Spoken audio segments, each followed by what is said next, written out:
Donc maintenant, est-ce qu'il y a une stratégie de netlinking idéale ? Eh bien, la stratégie de netlinking idéale, en théorie, ça serait de varier un petit peu tout ce qu'on vient de voir. C'est-à-dire mettre en place des sites privés, donc qui sont dédiés à linker ton money site, ta boutique en ligne, mais aussi en parallèle de ça, faire des liens de façon régulière sur des sites mutualisés, encore une fois pour tirer les avantages de la stratégie sur site mutualisé, tout en tirant les avantages d'une stratégie sur site dédié. Bon, alors tu prends aussi les inconvénients de chacun, mais tout ça, ça vise à naturaliser. Encore une fois, si tu n'avais que des avantages, ça ne serait pas du tout naturel aux yeux de Google. Donc il faut toujours rester dans une logique de naturaliser ce que tu fais pour propulser ou pour optimiser ton site en termes SEO.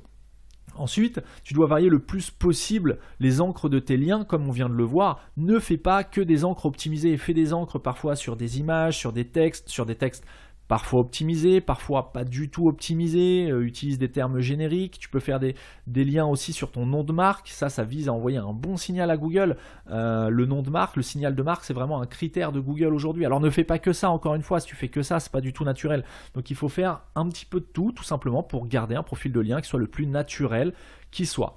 Et reste par contre dans la même thématique ou dans une thématique relativement proche de ton money site. Si par exemple tu vends on va prendre un autre exemple que les peignoirs brodés, si par exemple tu vends des micros pour enregistrer des podcasts par exemple, ne va pas faire des liens sur des sites qui parlent de litière pour chat, ça n'a absolument aucun rapport. Si tu vends des micros pour podcasteurs, tu peux faire des liens depuis des sites qui parlent de tout ce qui est audio, vidéo, de montage, voilà, tout ce qui touche à l'audio en général, le matériel informatique éventuellement, sur des sites qui vendent du matériel informatique, pourquoi pas, mais pas sur des sites qui vendent des litières pour chats, qui vendent des rideaux ou je ne sais quelle thématique qui n'a absolument rien à voir avec la tienne. Donc il faut rester cohérent, encore une fois, il faut que ce soit cohérent, quelque chose de naturel, jamais, ou en tout cas il y a très peu de chances, pour que quelqu'un qui parle sur son blog personnel, je sais pas, de son chat, qui a créé un blog pour son chat, il y a très peu de chances qu'il fasse la promotion d'un micro pour podcasteur, il n'y a aucun rapport, donc voilà.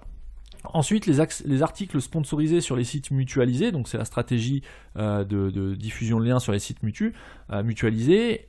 Il va falloir éviter quand même, pour tirer profit de ce genre de support que sont les sites mutualisés, il va falloir éviter les articles trop promotionnels. Évite les articles promotionnels qui visent vraiment... le but, c'est pas de faire une rédaction publicitaire. Le but, c'est de traiter d'un sujet connexe dans lequel tu vas intégrer, toi, un lien vers ton site parce qu'effectivement, ça peut répondre à un besoin ou à une question.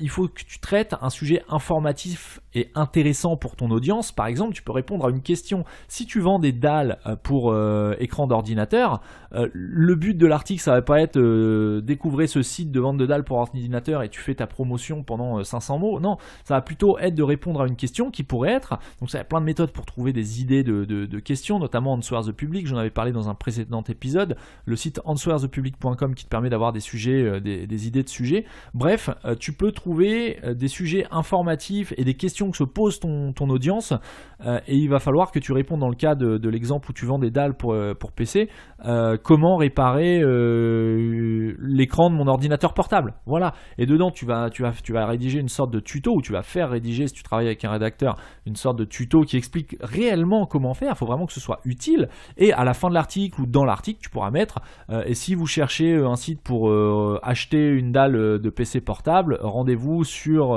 ce site qui vous permet de trouver la dalle en fonction de la référence de votre ordi. Voilà, et c'est sur ce site que tu peux, l'encre de ton lien peut être sur ce site tout simplement. Donc voilà comment traiter d'un sujet informatif tout en plaçant un lien vers ton site sur un site qui est de la même thématique, puisque si tu rédiges un sujet sur comment réparer l'écran de mon PC, il y a de fortes chances que cet article soit sur un blog informatique ou quelque chose qui est vraiment lié à ta thématique, qui est les écrans d'ordinateur portable, et donc voilà comment lier ça, et tout en liant ton site sur une encre qui n'est pas optimisée. Donc voilà. Ensuite, quand tu rédiges des articles sponsorisés sur les sites mutualisés, il faut que ton contenu que tu rédiges soit riche sémantiquement. Il faut que ton article soit correctement rédigé de façon à ce qu'il soit intéressant pour Google. Parce qu'encore une fois, faire un lien sur un site qui lui-même n'est pas visité par Google, ça sert strictement à rien. remets-toi au tout début de l'épisode, ce que je t'expliquais, c'est que le but des liens, donc c'est la base de l'algorithme de Google, mais c'est aussi comme ça que Google te connaît. Donc pour que Google découvre ton lien, encore faut-il que Google arrive sur le site sur lequel tu fais un lien, tout simplement.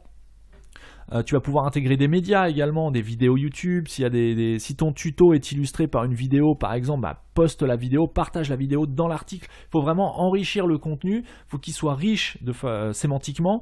Il faut qu'il y ait des illustrations, idéalement des vidéos, pour que l'utilisateur ait vraiment un intérêt à aller lire cet article sponsorisé, sans lui dire forcément qu'il est sponsorisé cet article, mais il faut qu'il ait un intérêt, qu'il trouve une réponse à sa question, puisque plus l'article aura un intérêt pour le lecteur, plus Google va positionner cet article dans les moteurs de recherche, et plus cet article sera correctement positionné, plus le jus qu'il va envoyer vers ton money site sera intéressant et important, et plus ça servira à toi, ta propre boutique en ligne.